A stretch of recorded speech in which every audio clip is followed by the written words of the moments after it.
over yet. The Oilers with a convincing 8-1 victory over the Florida Panthers in game number 4 to send this one back to South Florida for game 5 on Tuesday. What's up, everybody? Welcome to the GCL Diesel Oil Stream post-game show right here on EST. Tom Gazzola and YouTube Trev with you. Matt Kassian, our game analyst, will be joining us shortly. Edmonton stomps on Florida and stays alive. You're telling me there's a chance. Well, at least another day to live again for the orange and blue GCL Diesel, Edmonton's diesel fuel systems specialists and providers of critical engine components for over 50 years. Get into the conversation. Text us 780-218-9999 or hit us up in the nasty chat on YouTube. Hit that thumbs up, please, and thank you. If you're tuning in on iHeartRadio, tune in, Apple Music, or the EvanstonSportsTalk.com audio player. We appreciate you. And if you're watching, thank you as always. Keep an eye out for those Canucks trolls. Let us know if they're loud and in there. We will take care of that. I'll tell you what, the Oilers with the 8-1 win. Not a lot to complain about tonight. I'm sure we might get a text or kid on here right now. Trev, you doing okay over there at EST Global HQ? Is all well? You're fine? You're okay? I don't get it, man. This is the weirdest. Don't get it. This is the craziest thing ever. This team confuses me. They really, really do, Tommy. But yeah, I mean, they do that. Like, when I was setting up the postgame show and everything like that, I had to double check. I'm like, okay, the Oilers defeat the Panthers 8-1. And I'm like, no. Like, they didn't just win 8-1. And I'm like, what the heck? So, I mean, yeah, like, I'm very curious to hear what you and Cass are going to say. But, guys, leave a like. Let's go. The Oilers, you're telling me, Tommy, you said it. You're telling me there's a chance the Oilers, they did it one game at a time. That's kind of going to be the mentality going forward here, but a lot to like about the game from the first line, the second line, third line, Tommy. Like, everyone looked so good. The Oilers, this is the Oilers team that so many people have got used to seeing, right? They can play this good, and that was what we watched tonight, man. Like, they brought it to the Panthers. And the atmosphere was just buzzing. It was cool just sitting back because if you were here last post-game show, I missed the first period of Game 3, which sucked, but I was able to watch the whole 60 of this one. It was awesome, man. Like, it was really cool. So I'm still kind of just in shock. A lot of people are like, yep, just like we drew it up, as the people in the nasty chat are saying. No one like 8-1. It's crazy, but yeah, it'll be. I'm fascinated to hear what you and Cass have to say. But Tommy, I'm pumped. I have to be pumped. Are you kidding me? Let's go. A lot of people pumped. A very convincing win, a thorough victory, start to finish, outside of that one moment where the Panthers gave themselves a little bit of life. But Edmonton absolutely crushes Florida. And yes, this team doesn't do things the easy way, as it's down 3-1 heading back to Florida for Game 5 on Tuesday. Like I said, text us 780-218-9999. Get into the nasty chat. I'm going to read a few texts before I go into the scoring summary and the game stats from this one. Here we go. This one's from Dirty Curdy. He says, was there for this one. That was the most amazing atmosphere I've ever seen. Oil fans deserved it. Every player delivered. Everyone. Brown and Janmark deserved extra flowers. Brown looked like Leon out there at times, one at a time. Record breaker Connor. Woo! Dirty Curdy. Yes, Connor McDavid sets a new playoff record for assists in a postseason, beating Wayne Gretzky's 31. He now has 32. Absolutely incredible from number 97. Let's go to Mike. Says, one doubt. All right, Mike. This one from Jeff says, well, that's one way to go Oil, and I never thought I'd say this, but they need to keep Connor Brown somehow. Very impressed with his effort, toughness, and what he brings on the penalty kill. It took him a long time, but he has found his role on this team. Any way he can be kept, guys. I know the contract situation is less than desirable. Well, I'll tell you this, Jeff. He's probably not going to get paid a ton next year for his body of work this season in total. And with the amount Edmonton paid him this year, and if he wants to win going forward, I think he would easily take a bit of a lesser contract, especially considering what Edmonton forked out for him this year and will be paying for him on the cap next season. All right, Cass is almost ready to go. Let's get into the scoring summary and game stats from this one. Edmonton 8, Florida 1. It all started in the first period, just 3:11 in. Matthias Janmark, right? Just like we had it. Janmark being a hero, his third of the postseason, shorthanded on an absolutely fantastic play by Connor Brown. His fourth assist of the playoffs, 1-0 Edmonton. Then it would be that same group with Henrique out there this time, 5-on-5. Henrique centering Janmark and Brown, and Henrique converts his third of the playoffs to make it 2-0 from Janmark and at home at 7:48. The Panthers did come back, and this was as close as they would get the rest of the way. Vladimir Tarasenko on a really nice redirection, his fifth of the postseason from Gustav Forsling and Anton Lindell at 11:26, 2-1 Edmonton. But Dylan Holloway, the response 3 minutes later at 14:48. Draisaitl the feed. Holloway the nifty little move, and he tucks it past Sergei Bobrovsky. Brett Kulak picking up his sixth assist of the playoffs. 3-1 Oil after one. Shots 14-10 in favor of the Panthers. To the second we go. Connor McDavid gets the party started in the middle frame. His sixth of the playoffs from Zach Hyman and Evan Bouchard. Nice little shot by McDavid. Past Bobrovsky 4-1 at 1:13. Then it would be Darnell Nurse. Did he totally redeem himself? No, but he had a much better game. There's still some stuff in that game I didn't particularly like in the first period, but he absolutely lasered one top corner on Bobrovsky to make it 5-1 at 4:59. McDavid the assist, Hyman the secondary helper. That was it for Bobrovsky, who was done after, what did he have officially? I think they had him down for 5 goals on 16 shots. They chased him tonight, the Oilers did. 5-1, just 4:59 into the second. Then Ryan Nugent-Hopkins on the power play. The first power play goal of the series for the Oilers at 13:03 to make it 6-1. Banging home some garbage after a nice feed from McDavid to Draisaitl. Saved by Stolars. It goes and rolls down his back. Nugent-Hopkins bangs it home. Give him 7 in the playoffs. The shots on goal in the second, 17-4 in favor of the Oilers, 27-18 after 2 total. The Oilers led on the shot clock. In the third, more Oilers goals, more Oilers shots. Florida did have 15 shots to Edmonton's 8 in the third. And Dylan Holloway, however, would convert second of the night, fifth of the playoffs from McDavid and Perry. Nice little play. Holloway goes crashing into the board, 7-1 at that point at 14:11. And then Ryan McLeod, his third of the playoffs from Dylan Holloway and Warren Foegele at 16:41.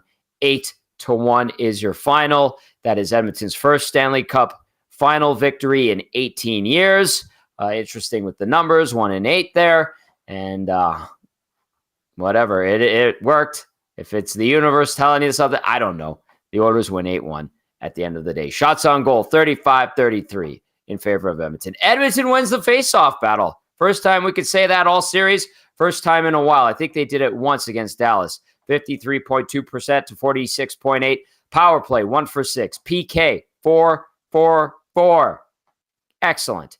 Hits, 33 for Edmonton, 50 for Florida. Block shots, 23 for the Oils, 16 for the Panthers. Giveaways, officially 19 for Edmonton, 10 for Florida. Takeaways, 14 for the Oilers, 8 for the Panthers. The big numbers that matter, 8 for Edmonton, 1 for Florida. 780-218-9999. Text us as we want to hear from you and get into the nasty chat. Hit that thumbs up on your way in. All right, let's get Matt Kassian on here, and I will remind folks that portions of this hour brought to you by our good friends over at Edmonton's Best Rock, 100.3 The Bear. Listen to Dusty Nielsen with Yukon Jack and Scott McCord every morning, and then tune it to Jess Jackson on your way home from work every afternoon. Cass, just like they drew it up, right? 8-1. Yeah, just like we all thought. Yeah, we all anticipated. We all knew this was coming. Hey, you score first and look what happens. Well, you score first and you keep pushing and look what happens. Right. They have scored before. But, hey, Tom, fantastic game. Still down 2. Still need to win 3 more. Yes. So long road ahead. It was the first of 4 steps, but great game. finally found a way to solve Bobrovsky, make him look human. Again, power play still a little shaky. It wasn't a perfect game, Tom, but the offense was finally clicking. McDavid was finally scoring and generating some offense, and you end up with a huge win. I almost wonder if they almost scored too much, because Florida's going to sit on this one and just going to be like, yeah, just get rid of it, flush it. We're still up 3-1. We're good. We're fine. As opposed to something else. But hey, we can take a deep breath and exhale. Sure.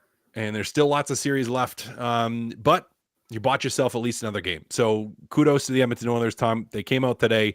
They played hard throughout the game. And I know you're back on your heels a little bit in the third, but you had a big enough lead. It was kind of whatever. But you finally put some pucks in the net and get a cushion. Stuart Skinner, a couple huge saves in the first period. Those two saves cross crease moving to his left were things of beauty. Tremendous saves. And I actually really appreciated it. It wasn't like it would have mattered, I don't think, the Matthew Tkachuk one, but he's a guy that hasn't scored in a little bit. So I think it was a big save, and it just kept him off the score sheet, which was good. But yeah, Stuart Skinner with a huge night. And I love everyone blaming Bobrovsky. I mean, you should start Stolars now, shouldn't you? Yes. In some people's rationale and opinion, that's what they would say. Get Stolars in there, just like they would say, get Calvin Pickard in there. Stuart Skinner, absolutely tremendous tonight. Some excellent saves. And a guy I know earlier today said something about stealing one and Stuart Skinner doing that. I can't remember exactly who he might be. I don't know if he'd quite stole this one, Tommy, but he had a great game. He did have a great game. Huge, got to help a couple of times from the post. But yeah, played a solid game, made two, again, huge saves. The one in the first period was the big one. But yeah, huge game for Stuart Skinner. I mean, it's a confidence building game for the team, where at least now it's mentally, you're not like, we can't beat Bobrovsky. We can't chase him. We can't score no matter what we do. You got a couple. And I know, power play, again, I don't think was great, but you do get the 5-on-3 goal. It wasn't a pretty 5-on-3 goal by any means, but I don't care. At least, I don't care either. At least he got one, and hopefully that just starts things to click a little bit from the power play heading into the next game, because if you play like that, you have a good chance of winning another one. Again, I think you're going to see more from Florida next game. But Tommy, you bought yourself some time here. No space to breathe still. No. You bought yourself time, but no space to breathe. But yeah, Stuart Skinner, huge game. Absolutely. Skinner, 32 saves on the night. Some of them absolutely tremendous highway robberies, and you're going to need more of that in game number 5 from Stuart Skinner. Text us 780-218-9999. Are there elements of tonight's game that you go, okay, this needs to be cleaned up, that needs to be cleaned up? I will hint at one thing, and it happened in the first period, but there were some outlet passes that were absolutely brutal. And there was a pair that was guilty of it a little bit more than others. However, I thought they cleaned it up well. And I'm talking about Darnell Nurse and Philip Broberg. So I'm not going to criticize too much. It's an 8-1 win. They handled the Florida Panthers really well. But there were a couple things in the first where I was like, that's going to need to be better. So are there any other elements of the game, Cass, that you think, all right, that needs to be tightened up a little bit going into game 5? Well, there was slop in the first from a turnover standpoint. Again, now they got through it, and Florida had a couple big chances prior to that, a couple posts prior to the shorthanded goal. So Florida had their chances early. Now, Stuart Skinner, again, came up big, made a couple saves, and they turned over too many pucks early in the hockey game. But the puck didn't go in. Skinner and the post bailed them out. And then you get the goal, and then they started rolling a whole bunch after that. I don't know if it was just that pairing, but there were a few too many. I don't want to call them panic turnovers, but they threw the puck away a little bit too much early on. Bouchard had a couple that I didn't particularly love either, but it all got better in the second and third, and they were up big. And overall, the team played a pretty solid game, especially when you had the Florida Panthers an 8-1 defeat. All right, Cass, let's dip it to the inbox, 780-218-9999. Let's hear your thoughts going into game 5 after the Oilers absolutely crush the Panthers 8-1. Let's go to Mike in Thunder Bay. Says, from the lowest of lows to the highest of highs, this team sure knows how to keep everybody on a ledge. Let's just do that 3 more times. It's no big deal. Mike in Thunder Bay. Cal in the Park says, I texted before the game was win the first 10 minutes with scoring and control. Bad 3-minute span, and Florida scores off a Draisaitl/CC turnover. Gained control back. Skinner stopped a couple he hadn't in past games and got some help from the post. Chasing goalie Bob is huge. Letting Florida implode, excellent. Secondary scoring happened. Pressing shifts to Florida in Game 5 because a loss means Game 7 in Florida. Hope you have a watch party for Sarah's B-Day on Tuesday. Cal in the Park. All right. We will let you know if there's a watch party on Tuesday. Cal and Sarah for Sarah's birthday. Our boy Baron texting and says, oh, Tommy and Cass, LFG, time to get oily. Hope never dies. Shaggy in St. Albert. All right, here we go, Cass. Be ready for this one. Shaggy in St. Albert says, Oilers have now cleared the low bar of not getting swept. Hopefully this is not fool's gold. Florida did give up on this game early. If they can somehow survive Game 5 in Florida, good chance the Oilers can make it to Game 7. That meaningless 6-1 goal was important because they got off the schneid for the power play in the finals. Could open the floodgates for however much longer the series lasts. Still a long way to go. Need statement game from McDavid and Draisaitl on Tuesday to will Oilers to a Game 6 back home. Okay, with Shaggy and St. Albert talking about some of those elements there, Cass, I feel like Florida is going to, like you said, flush this one. But on Tuesday, they're going to try to do exactly what we saw the Oilers do to them tonight, to the Oilers, to walk away with the Stanley Cup. And you'll recall that the Vegas Golden Knights absolutely stomped Florida, similar to this, to win the Stanley Cup last season. Am I off in saying that? Nope, that's you're not off at all. And I want to jump into a few things on the text. We already talked about the power play getting off the schneid. I think that was an important goal, and it really was just an extra separation, the last nail in the coffin for the win today, as it were. I do want to touch on that McDavid and Draisaitl will need to will the win in Game 5. That's very possible. Again, you're going to get, as you said, Florida is going to be much better. They're going to try to stomp on Edmonton. They're going to throw everything they have at it. They're going to try to win at home. That's what they're going to look at. They're going to look at this game. They're going to say, let's flush it. Let's win it at home. Let's win it at home in front of our fans. We have another crack at it here. Yeah, we weren't very good. We'll bounce back. Bob will bounce back. We're going to be great.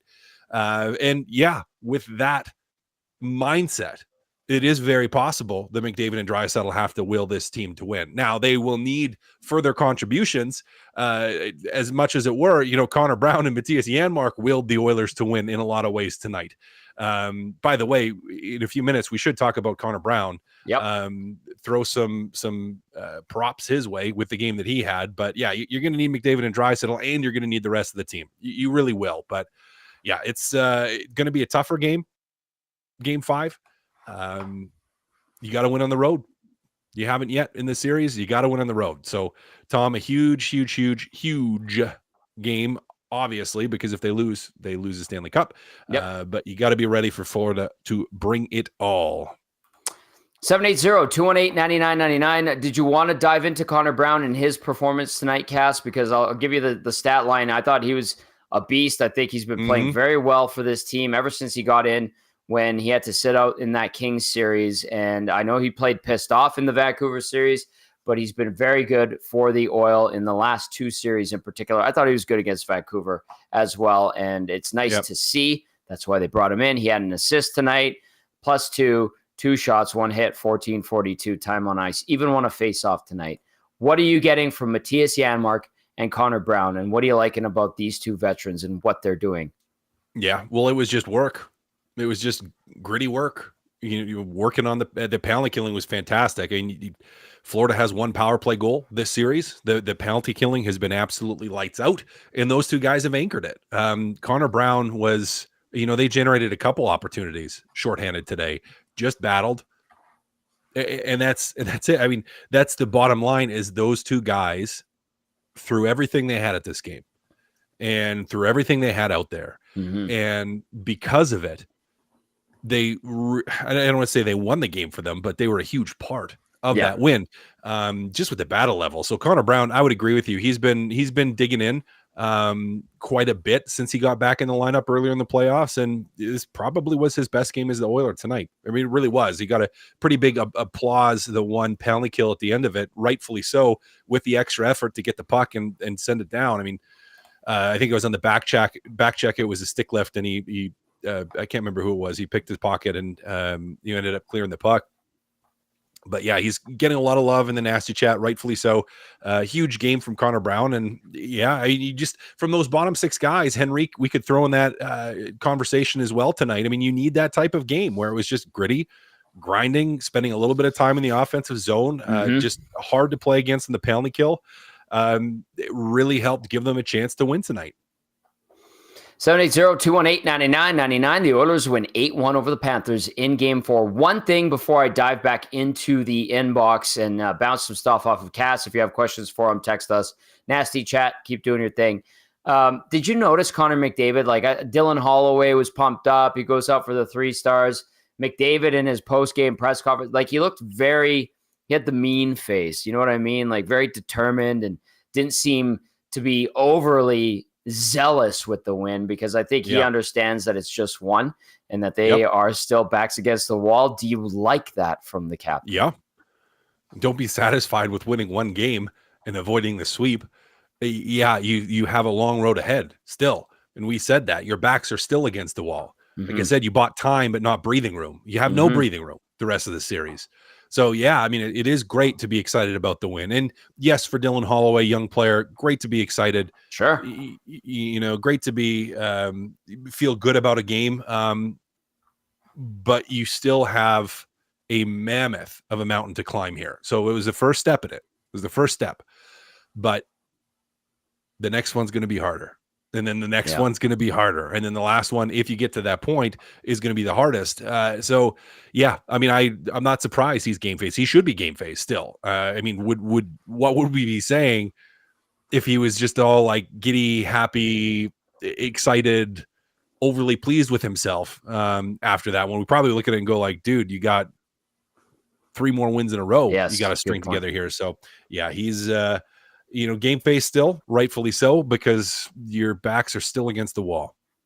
Charles in the nasty chat says, I like a mean McDavid. And then Mr. Jumbara is not texting from Australia. He's on YouTube, dude. All the way from Australia. Love it. That's awesome. All right, let's get into the inbox here. Displaced Yukoner says, that was the best game I have ever seen Skinner play. Just win the next one, boys. Rip City Step, never doubted him, he says. And CB Radio Guy, I don't know about this, but he says they broke the Panthers. The Oilers did exactly what needed to be done tonight. They have not broken the Panthers by any means, Cass. Nope. Right? Nope. They chased Bobrovsky. They had a good game. They finally scored. Finally got contributions from their big guns, but they did not break the Florida Panthers. Nope. Yeah, absolutely not. It's not a chance. Not a chance. It's well, I shouldn't say not a chance.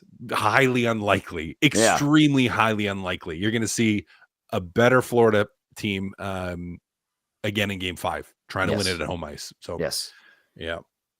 Spruce Grove Corey, Tommy, Janmark was a beast. Yeah, he was. I like this from Paul from the Rock Cast. You're going to have to chime in on this one too. Says, awesome drip, Tommy. I'm sick of hearing about all the flight distance. Like it's a 7-hour direct flight on a private plane, no waiting in line, chef on board, full service and amenities. You traveled with the team. What's it like on the plane? I do know that they did have to stop. Both teams did in Kansas City to refuel. I think I only had that happen once, and it might have been on the flight from Miami to Edmonton. There was no chef, but the food is amazing. There's no it's chef. catered. Yeah. It's catered, but no chef. Yeah. There's no. Yeah. You're not making omelets on the plane. Yeah. No, exactly. But there's a lot of good stuff on there. Cass, what do you think that flight's going to be like? You've been in the playoffs. You know what it's like. You're on the plane. I think it's going to be awesome. I think people are going to be very business-like. What do you say about it from a player's standpoint? Yeah, I mean, it's business-like, and it still is a long flight. Yes, it's way more comfortable. You have way more room, better food. You're not. I mean, that being said, you still have to go on the Canadian side when you fly from Canada to the U.S. You still have to go through U.S. Customs. You're still going through the airport. Yeah. You're not just pulling up to the plane like when you fly inside Canada or you fly inside the States. You pull bus pulls up the plane. You hop on the plane. Yeah. Going back to the U.S., you always have to go through customs. So there is a little bit of line, although they're going to go right to the front of the line. And it's still a long flight. Really, it's still a lot of travel, still a lot of time in the air.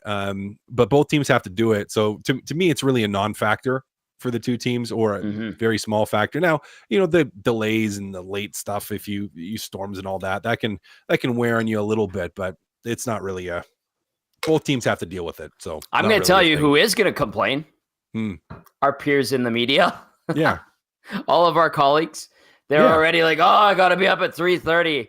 When it was 6-1, they're like, oh, I can't go out tonight, Tom. I'm sorry. I have to be up at 5. I'm like, oh, you wimps. I'm kidding. That's actually a smart decision not to, but you might find me. But they are wimps. They are. Some of them are troopers. Some of them blew off some steam last night. There was a good party going on downtown. And definitely a lot of people on the hockey side, not players and stuff, media-wise, though, partaking in all the splendor that Edmonton has to offer, especially this time of year when the weather's beautiful and there's good vibes in and around the city. All right, let's go back into the inbox. 780-218-9999. Conroe, Texas says, Skinner save at 2-1 on Tkachuk, a.k.a. Turtle Boy, will be remembered as the moment the Stanley Cup final turned. We'll see about that, Conroe, Texas. We'll see about that. Like Cass said, a lot of work to be done. It's just one win. This one from Fergie's Prostate says, Tommy, you're a warrior. You had a chance to hang out with Shania. You tossed her aside in favor of the Nasties. Fergie's Prostate. I wish. She looked great. Did you see the videos and images? She looks awesome. You didn't look? I wasn't paying attention. You're a Carrie Underwood guy. Are you allowed to be? Mandy, no, you can't. I'll just say it. She looked great. There you go. You don't like her music, Cass? No, her music's fine. It was one of the best. I went back in 2003. I think it would have been. We had a box. She was playing at the PNC in Vancouver when I was with the Giants, and it was right before Christmas. So I think it was a couple weeks before Christmas. So we had a box, which was awesome. It was a great concert. Then we hopped on a bus and drove 25 hours to Brandon. So that was that. Yeah, lovely. Literally right from the concert. Like it was concert on the bus, 25-hour drive. Wow, a lot of fun. No, that's not fun. That is not like traveling on the charter, even if you have to go between Edmonton and Miami. Or Fort Lauderdale. It's very different. Yeah. Yeah, that's a lot of bus time. Okay, let's go to Collingwood. Rob says, hey, Tom, wow, what an effort. Perfect night, except who picked the 3 stars? Connor Brown or Skinner should have been the stars. Hope is a great thing. Go Oilers from Collingwood. Rob, let me double check who the game stars were. I have it here. 1 second, please, and thank you. The 3 stars tonight: McDavid, 1st star; Holloway, 2nd; Janmark, 3rd star. Cass, are you put off by that? I really don't care. I don't think any of them care. I don't think any of them do either. They care that they got the win, and it's one game. One game that they won in the series to battle back. That's what they care about. So. Yes, but a lot of them could have been stars tonight. They had a lot of guys going. RBM taking pictures with Luke Gazdick. Saw him tonight. Great to see him. He's a great guy. It says, play La Bamba, baby. Good for them for not keeling over and dying on home ice tonight. I love it when Nurse scores. Seeing Sarah Nurse losing it in the stands beside his dad was expletive. Awesome. Hontorio Moms sending in a video to us. Boys don't lose it on home ice. Brown was amazing. That Rico line was the straw. This win ticked a ton of boxes. I agree with Stu. The only team that would be able to do a reverse sweep is Oil. Suck it, Canucks fans. Fly back to Florida. We still have a bunch of Vancouver trolls that are they in there tonight? Always in there. Nothing like a salty Saturday night in Vancouver, right on the doorstep of summer, going in and trolling an Oilers post-game show. Well done. Bravo. Tip of the cap to you, I say facetiously. Okay, a couple more texts here. Trev, how are we doing with audio and stuff? Do we have anything yet? They haven't put out anything yet. Okay. All right. Let's go to a few more texts. This one from the Gourd Father says, focus will be on Oilers scoring tonight, but the turning point of the game was big Skinner save 2-1. Oilers scored a ton after and were off to the races. Mike from Calgary says, I dedicated a 4-pack to the needed wins. 1 down, 3 to go. 6 o'clock or lager. Nicely done. This one from Russell says, Tommy, good game. Some mistakes, bad passes, but enjoy the win. Edmonton deserves this win. Big mental win for the Oilers. Grumpy Cat says they're not going to start Stolars. Bettman is giving Bob 3 days between every game to give Florida the best chance to win. Grumpy Cat, living up to the name. And then another one says from Jimbo, if any team is capable of coming down from 3-0, it's the team that came from 31st place to make it to the Cup final. Cass, anything from that cluster of text that you want to hit on? I mean, Edmonton had a run, then they had another one, and they had another one this year. I mean, 3 really good runs. And I think I saw someone posted that on Twitter. I don't know who did. Not sure. About Edmonton's record after losing 3 straight. Like they had each of their 3 runs started after losing 3 straight under Knobloch. They have a team that could do it. They could do it. Going to be incredibly difficult still to do it. The odds are still against them. But Tom, they're not out yet. They're not out yet. So yeah, could they do it? This group could do it. Yep, absolutely they could. Still going to be, I mean, huge mountain to climb still. Yeah. One at a time. Library Pat getting in on the action. Connor Bartholomew Brown and Matthias Bartholomew Janmark brought it today. The fuel for the fire. Library Pat. Okay. Let's look at these lines, because I saw a text saying, hey, is this the lineup that's going to be able to get this team into game 6, a game 7 scenario? I saw a text that asked about Evander Kane. I mean, I think right now, Cass, I don't think you even bother with Evander Kane. I think it's pretty evident he is not good to go. We saw Derek Ryan in tonight. We saw Holloway with Perry on that 4th line, and then Holloway got some looks elevated in the lineup. Fogle started on the first line. Like it was kind of all over the place. And then obviously there's some tinkering mid-game. What did you think of the lineup tonight from the Oilers and Chris Knobloch? Well, they scored a lot of goals, Tom, and they didn't give up that many. So It was good. We have to look at it. And even some of the later adjustments, we have to say, okay, you're moving a little bit into ice time management and energy management and game management at that point when you start working some different lines, making sure that you're not overplaying McDavid or overplaying Draisaitl, and anyone that is, nicked up, banged up, energy needing to conserve. That's what you're working with. I did like the elevation of Holloway, and it paid off. Yes. Right. It paid off. So if I'm going to pick out one move for the day, I think that was the right decision by Knobloch. Clearly it was. He had a night. It'll be interesting to see how they start the lines in game 5. I would assume that Holloway probably starts in that elevated spot. And they'll go from there. Depends how that start of the game goes. We could see some tinkering again, but yeah, I think a lot of it later in the game particularly was just about, again, conservation, energy management, trying to watch shift length and number of shifts and ice time for everybody. Yeah. And it was McLeod that ended up where Holloway was for the last couple of games, 4th line left wing. Should have articulated that a little bit better. Yep. Holloway, like Cass said, elevated to align with Nugent Hopkins and Draisaitl. Did you like the swapping of the top line left wing, getting Nugent Hopkins in with Draisaitl? It obviously worked tonight, but what do you think was behind it other than trying to get a different, fresh look thrown at the Panthers? Well, you're trying to get Draisaitl going, really. That's what it is, and say, okay, we need to try something different to try to get him to generate some offense, to get him playing like we need him to play. And that's probably the primary driver of it. Your offense hasn't been there. You haven't found a way to score goals. And so you're looking for different opportunities to try different things. And really, you're down 3-0 in a series. How does it go? Like last game of the playoffs, can't hold anything back now, right. Tom. You're going to try different things. And so that's probably what led to it.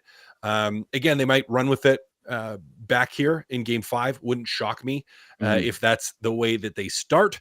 But hey, clearly the offense was rolling. So you found ways to put the puck in the net. You're probably going to go back with this lineup.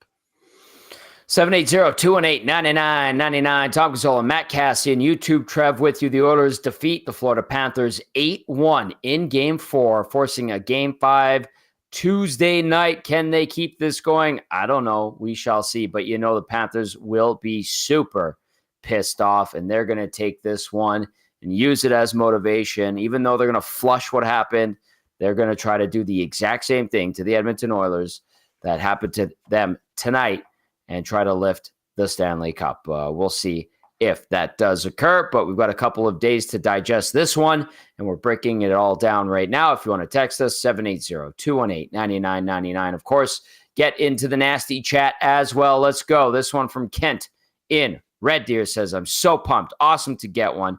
But why does the NHL suck at scheduling so much? We have to wait 2 days between games now from now on. Yes, that's how they did it. I don't know. I get that. At the final, with the distance between the two teams and the time change, that's why there's two. Also, Cass, they had this before this was even before it was even determined who was going to be in the final. They had this schedule mapped out. Pagnotta had it when the Caps were still playing when the Panthers were still playing the Rangers and the Oilers were still playing the Stars. They had this exact schedule all lined up with the 2 days between games. Yeah, it's not. I don't mind it. It sucks you have to wait 2 days, but sure. I get it. Yeah, and trust me, I have many bones to pick. I've got beef, as they would say on the morning show. I got me some beef with the NHL scheduling all the time, all the time.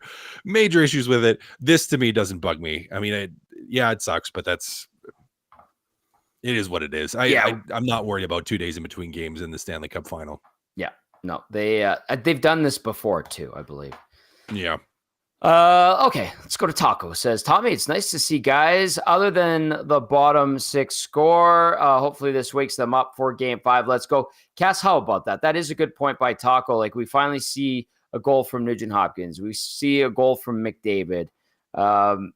This is important because those guys had not scored yet. So does this unlock anything? Does this do anything for the psyche of those big guys that we're used to seeing scoring goals? How would you assess that? Yeah, I think it does. There's a reason you talk about players getting monkeys off their backs and streaks and feeling good and feeling confident. And, having your big guys have a big game, I think is important. It is important. They haven't had a big game yet this series up until today. And they hadn't won this series up until today. Listen, it's a mental thing. It's a confidence thing. It's just a flow, if that's the right word, thing. It's huge. It's huge. McDavid having a big night is huge. Ryan Nugent-Hopkins scoring on the power play is huge. Now you have to carry it forward, right? It can't just be a one and done here with the top dogs producing offense. They have to go out and if you want to win this series and win 3 more games in a row, those guys have to come out and continue to do that the rest of the way. Yep. Very unlikely that you could have a night, Tom, in games 5, and if you win game 5 beyond, where McDavid and Draisaitl and Ryan Nugent-Hopkins and Zach Hyman don't contribute. You most likely will not win if that doesn't happen. So yeah, it's huge to have that monkey off their backs and to be able to not be weighed down with that. I can't score. I can't beat this goalie. He's got my name. He's got my number. I can't figure it out. Puck's just not going in. Can't make anything work. It's huge to not have that. So I absolutely agree. I'm watching them. They're on the broadcast right now. They have McDavid and Draisaitl at the podium at the media center, and they look pissed off. I'm not going to lie. They don't look happy at all. Good. Yeah. You're still down 3-1. Your backs, as we've said multiple times, are still against the wall. Mm-hmm. You bought time, but not space. And you have a whale of an obstacle to still overcome here. Yeah. So, yeah, I'm not surprised. You're not going to be satisfied, nor should you be satisfied with winning one game and being down 3-1. They look put off. I'm not going to lie to you. It's interesting. We'll get to it when we have it available. It's being worked on by YouTube, Trev. When it does become available, we will roll that. In the meantime, we're breaking down Edmonton's 8-1 victory over the Florida Panthers in Game 4, staving off elimination, staving off having to watch the Panthers hoist the Stanley Cup at center ice in Rogers Place. No party for the Panthers tonight, and Edmonton will look to try to do that again in Florida Tuesday night. We're going out to Stamp Hater, who texts in, says, curious if you guys saw any tactical changes from the Oilers. They seem to jam up the middle a little more than the first 3 games. Cass, what did you see? Yeah, not necessarily a change in tactics, but they executed better playing from the inside out. We talked early in the show about some of the turnovers in the first period, some of the outlet passes in the first period not being all there. But after that, they cleaned it up and they did defend the middle of the ice better. Now, in the offensive zone, they also did a better job of getting to the front of the net, getting pucks to the front of the net and scoring because of it. So, yeah, it's not like they changed tactics. But they just executed their game plan better than they have before in the series. And even more than that, they actually scored. That's probably the biggest difference. Does the amount of goals and how they did it in relatively a small amount of time, less than 25 minutes on Bobrovsky, does that affect him at all? Or do you think he's, wily enough and been around the league enough that he's just going to let it, roll off his shoulders and he'll be just fine in game number 5? Like, how do you look at it from a goalie standpoint? Because he is kind of those weird goalies and he's kind of one of them streaky too. Yeah. Yeah. He's streaky and all goalies are weird. They're all crazies. They're the same as left-handed relief pitchers, punters, all that. Like there's one in every sport, position sports, team sports. You always have one. There's always a weirdo. Right. Goalies are always the weirdos. And I say that with my heart full of love for my goalies because I'm good friends with lots of them. But they're not normal. No, they're up 3-1. Now, if Edmonton pots a couple early in game 5, quick, right? Maybe you get to him, but I think mentally he's just going to be looking at this saying, yeah, they got me today. I've had them 3 games. They got me 1. I'm going to go back and I'm going to be fine. And we're going to win a cup at home. Like the exact same thing as the rest of the Florida Panthers team. And that mentally he's just going to move on from it. Again, now if you can create some doubt, and that's what it's going to be in game 5 is create some of that doubt early, get those goals early, score first, and not let Florida build that confidence. Like if you can create doubt in Bobrovsky's game early on, just like you wish they could have done early in the series when they had so many opportunities and he just knocked that first game out of the park. If you can get to him, well, then maybe, you can shake the confidence. But I think one game, it's not going to break him. Just like we said, didn't break the Florida Panthers. I don't think one game broke Sergei Bobrovsky. All right, there we go. He's going to look to get back on the case. Bobrovsky is, he allowed 5 goals on 16 shots, 24-59 is when he got the yank into the game. Edmonton chasing Bobrovsky, who has been absolutely tremendous. Otherwise, in this series, Connor McDavid, 4-point night, a goal and 3 assists. They just had it flash on the scoreboard on the broadcast on Sportsnet. It said that McDavid is the first player since 1987 to score 4 points in a Stanley Cup Finals game when facing elimination. So he just beat Gretzky's record for assists in a postseason. He is chasing Gretzky's all-timer. I don't know if he's going to get there. I don't think so. Gretzky had 47 points in 1985 in the playoffs. I think McDavid's at 47 or 48 or 38 now. 6 goals and 32 assists. So ways to go. McDavid is 5 back from Gretzky in 88, his last year as a member of the Oilers, the last cup that Wayne Gretzky won. So just incredible what he's been able to accomplish, and still not very happy because he looked like he was angry in his post-game press conference. Same with Leon Draisaitl. Cass and I both agree. We like that demeanor. All right, let's go to Calgary Glenn texting, and he says, boys, what a game. Janmark and Brown and the penalty kill were awesome tonight. They kicked things off, and the rest of the team followed. 13 6-0 Cupper Loggers down, 3 more to go. Rod Z says, just as I said, win game 4, and Skinner is 6-0 in games 5, 6, and 7, sub 2 goals against average. Let's go. Rod Z texted that in after the game the other night, Cass. It's incredible. I'll repeat that. Skinner is 6-0 in games 5, 6, and 7 this playoffs, 2.0 or less when it comes to the GAA column. What do you make of that? Well, it's good. He's got to do it again, right? Like he has to keep that streak going. Going to be more challenging this series than the other. You faced, and some of those are elimination games. Yep. Obviously, Game 7s are elimination games. 2 against Vancouver. Vancouver again, Game 6. So yeah, I mean, hey, he played a fantastic game tonight. They're going to need him to be fantastic again in Games 5, and if they win, fantastic in Game 6, and if they win, fantastic in Game 7. Like he does have to play lights out. Now he has done that so far this playoffs. For all the haters, doubters, naysayers that just throw him under the bus, completely unnecessarily, in my opinion. Yeah, he's been really good for a lot of these playoffs, and hopefully he can keep that going forward for the Edmonton Oilers to hopefully climb back into the series and maybe have a shot at it.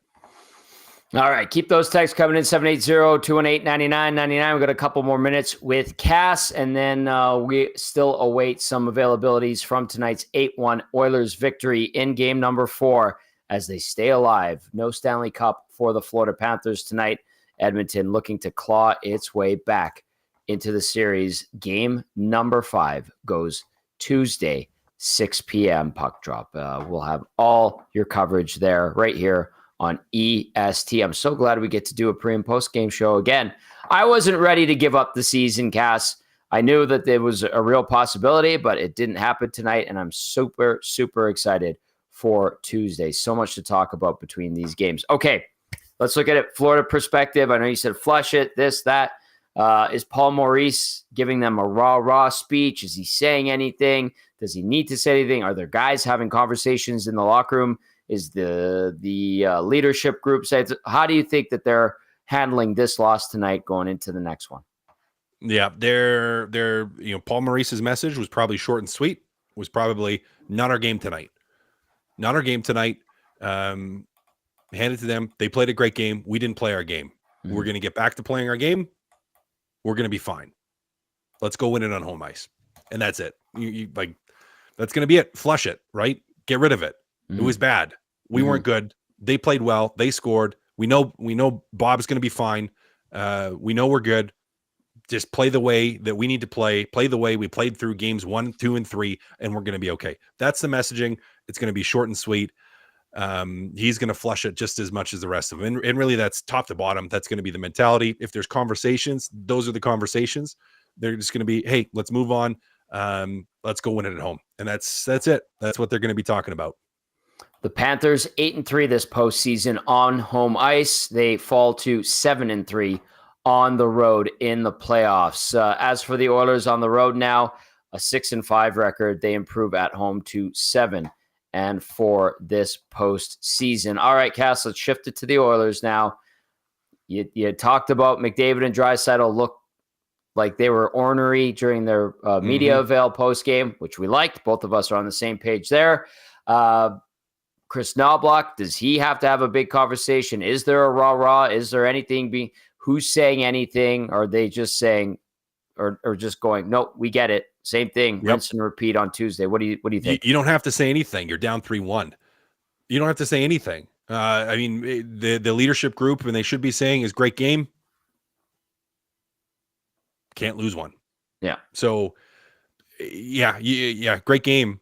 In a lot of ways, flush it, because we know the next one's going to be more difficult. Right, the next one's going to be harder. Every game from now on out is going to be more difficult. And yeah, you're not. Your backs are still against the wall. Knobloch knows it. McDavid knows it. Draisaitl knows it. Nurse knows it. Skinner knows it. Like every single player in that dressing room knows that their backs are still against the wall, and that it's not going to be easy, and that they're trying to do something historic with a comeback, and that Florida's going to be better next game, and it's not going to be most likely an 8-1 win. Now, maybe it is. You never know. But most likely it's not going to be. So, yeah, it's pretty much the polar opposite of the Florida conversation, where it's just like, get back to our game. We're going to be fine. It's no, we have to do that again. We have to do it again. Play our game. It's not going to be easy. Don't expect it to be easy. Got to work for our goals, work for opportunities. But, yeah, it's a simple conversation there, too. One step. That's it. They're down 3-1, like you said, Cass, going back to Florida. All right, buddy. Great work as always. We'll catch up with you on Tuesday. We get to do it one more time at least. I'm looking forward to that. Enjoy your Sunday. Happy Father's Day, my friend. Thanks, buddy. I appreciate it. It's going to be a good one. And yeah, we'll rest up and be ready to go for Tuesday's hockey game. Game 5. It'll be intense to say the least, Tommy. But yep, at least one more. And it's a good At least one more. Matt Kassian, our game analyst, helping us break down the 8-1 Oilers victory. Great stuff from Cass. Let's hear from YouTube. Trev, what's going on, Trev? What are you seeing? What are you hearing? Give us the scoop. Yeah, well, they're taking their sweet time on audio and video tonight, so I apologize about that. But no, you guys crushed it. The Nasty Chat is absolutely buzzing. If you're new to EST and what we're doing here, we would like if you could subscribe. It's been an awesome postseason. The numbers are just amazing. So the support, I know a lot of people are saying we really appreciate Tommy and Cass, you guys, for doing this. So we really appreciate it. Leave a like. Let's see if we can get this thing. The Oilers, they live to fight another day. Let's go. That would be awesome if we get like 200 likes. That'd be awesome. Fantastic. We're at 146. I like when Dusty and Eric do changing 100, changing 200. I don't know if I've ever really done that. I don't keep tabs on the likes, but we're at 147 now. We've got a lot of people watching, lots of people listening, certainly. So get in on the action, 780-218-9999. And then, of course, via the Nasty Chat. Great stuff. Dane says, happy Father's Day to all the fathers out there tomorrow. Siggy says, good stuff as usual. Cass. Alberta Shank says, Panthers crying. Excellent. This is nice to see. Good vibes tonight in the Nasty Chat for the most part. So keep those coming in, 780-218-9999. Trev, do you have the big save of the game ready to go? Yeah, we could go through that right now. Yeah. Okay, let's do that. We're going to take care of some business on the post-game show tonight. We're going to do it right now. Hopefully we get to some audio right away. But right now it's time for the big save of the game, brought to you by Christopher Boyle. Business owner, tax saver, take care of your family with Christopher Boyle, an experienced advisor with over 17 years in the business. Safeguard yourself and your family with comprehensive coverage for tax-free benefits during hospitalization or a fractured or broken bone. You'll get benefits paid from day one of the incident, so you don't have to worry about the costs and loss of income due to hospitalization. Preserve your income and protect your paycheck by visiting www.christopherboyle.net. YouTube Trev, take it away. Awesome. There's no surprise in this save, I don't think, tonight. It was, simple _101 just said it in the Nasty Chat before me. But, you got it. It was 2-1 at the time. This was 12 minutes left in the first period. It was Carter Verhaeghe, just a absolute, it was a great shot. But it was Sam Bennett over to Carter Verhaeghe, nice sauce pass. And Stuart Skinner, he was there to make a miraculous glove save. It was huge, and he did make a huge save as well in the third period. But at this time, Tommy, it was 2-1, right? If the Panthers score there, it could have changed the outcome in this game. Could have been 2-2. So this was a big save, a very good, timely save, and it was no doubt this was the save of the game. So Stuart Skinner, you got a good eye, simple 101, because that's what I had as well for the save of the game. So good job.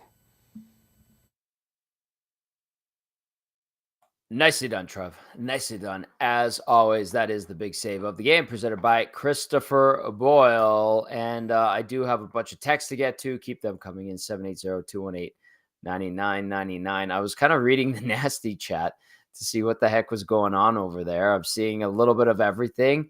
Matthew Kachuk, if that's really him, says, hey, pretty boy, are you coming down to Florida? My mom thinks you're fine. Hey, all right, Trev, good job. Matthew Kachuk's mom thinks you're fine. I don't think he was talking about me, Tommy. Oh, come on. No, are you kidding me? Look at me. Come on. I've got this greasy old beard coming along. Look at you. You're wearing a suit, wearing a baggy shirt right now. Matthew Kachuk's clearly talking to you, Tommy. Oh, I'm honored, I think. Or not. I don't know.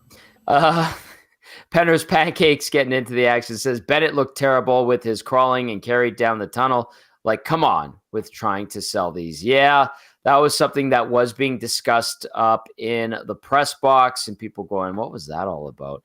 We know that he's trying to sell it, but a little bit over the top tonight. Sam Bennett finished -3, 2 penalty minutes, 2 shots, 4 hits, 14:57 time on ice, 42.9% on the dot for Bennett. How about him and Kachuk?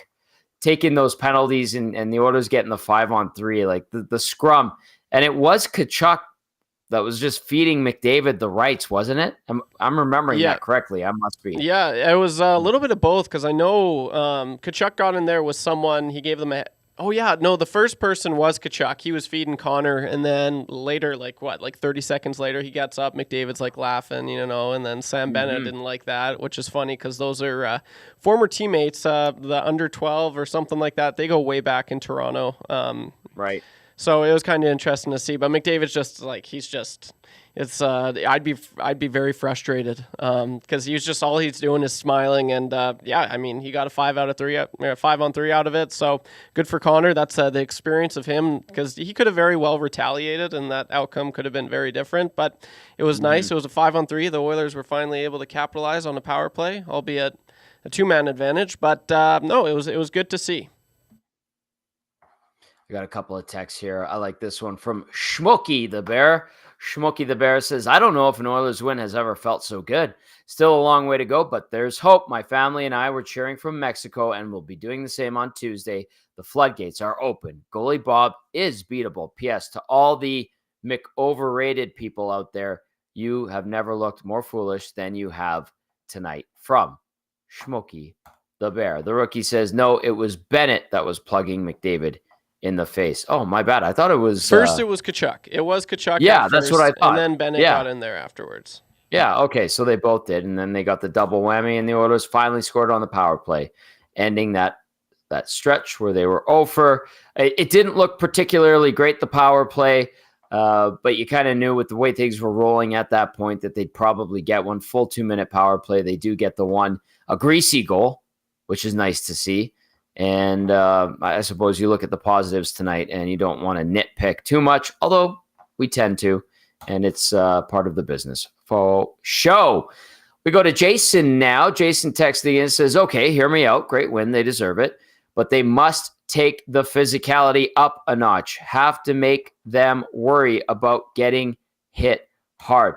And you know what? Jason brings up a good point, because not Cass, but Trev, it seemed like every time a big hit was made tonight, there was an Oilers player on the receiving end. I think about one of the goals that the Oilers scored. It was Brett Kulak who got buried on the play and then sacrificed his body to make the play, and then the Oilers end up scoring right after. But it really did seem like Florida was the aggressor in most of the big hits. Edmonton did have a couple.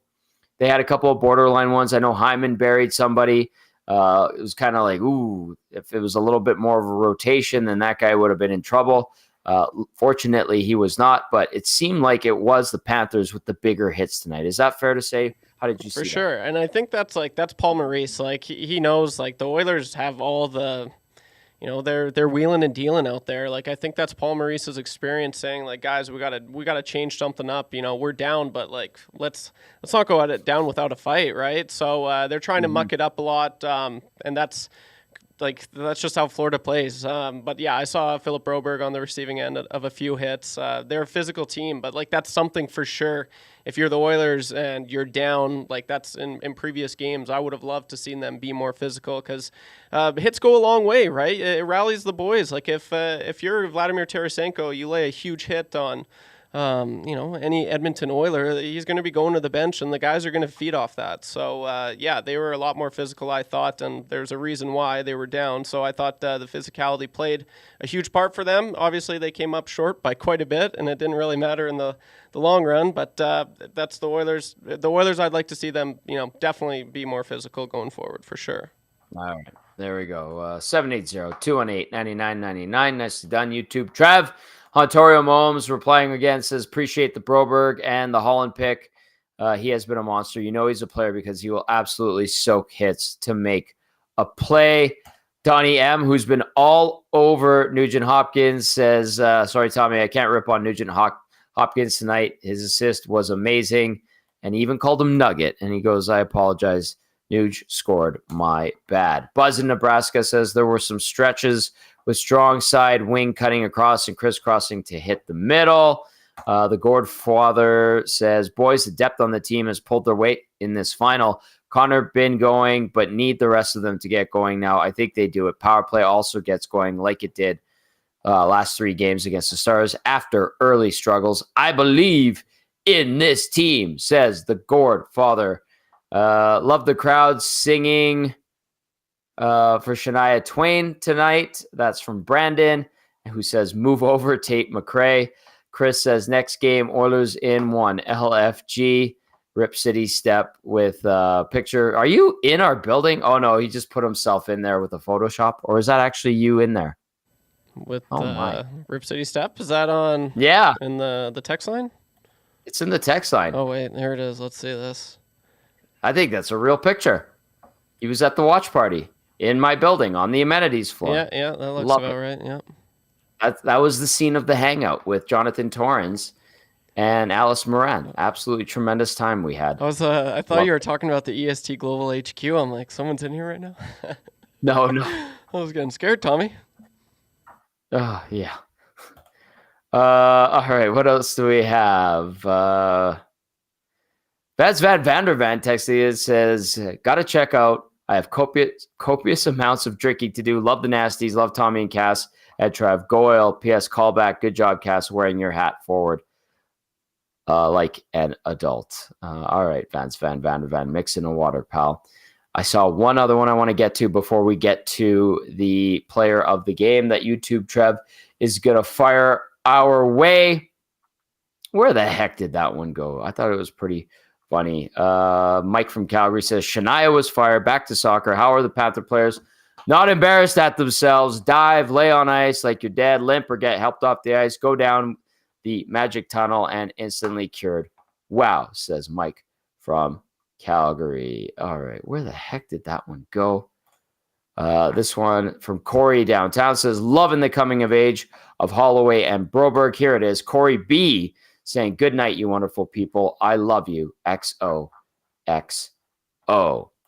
Okay, let's get to it. Let's get to the player of the game, brought to you by Damon Bunting Remax Elite. Damon Bunting, consistent top producing realtor in Greater Edmonton and among Western Canadian Remax realtors. He and his team would love to help you find that right home or make the move from your current home. He's community driven, understands what it takes to make a difference in our city. So check him out, DamonBunting.com, or visit his Instagram at Damon Bunting Real Estate. YouTube, Trev, take it away, pal. Okay, this was an interesting one, Tommy. There was a lot of people I could have picked for tonight's player of the game. It started off with Matthias Janmark. I was like, okay, that was a great play. The way he kept playing throughout the full 60, I was like, man, he just played a really, really solid game. Obviously, McDavid doing what he's doing, he's obviously going to get some recognition from me, but Cass said it, and so I'm agreeing with Cass. He's a smart guy. Connor Brown was just so noticeable tonight. He only got 1 point. He chipped in with an assist with a good old apple.